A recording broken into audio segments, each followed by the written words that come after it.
narito ang latest kay Bagyong Verbena.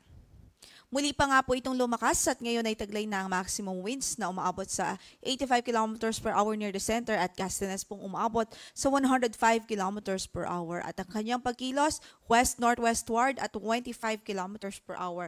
At base nga po sa pinakahuling datos, nakita ang kanyang sentro sa layong 130 kilometers kanluran huyan ng Coron, Palawan. So sa ngayon, the worst is not yet over most of Palawan areas dahil apektado pa rin ito ang malaking bahagi ng Palawan ay apektado pa rin ng bagyong si Verbena maging ang ilang bahagi ng Occidental Mindoro. And even yung mga pag-ulan ay pwede pa rin maranasan sa natitirang bahagi pa o sa kanlurang bahagi ng Luzon at maging sa Western Visayas dahil nga po sa epekto nitong si bagyong Verbena.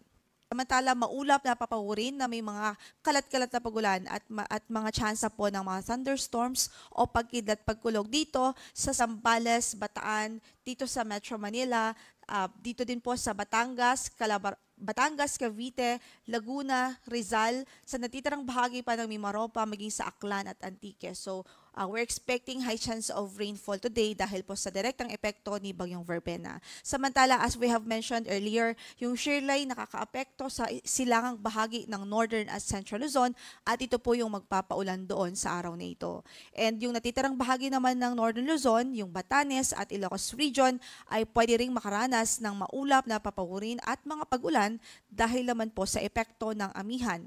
For Bicol Region at sa natitirang bahagi pa ng Visayas at sa halos buong Mindanao ay improving weather naman ang mararanasan po sa araw na ito.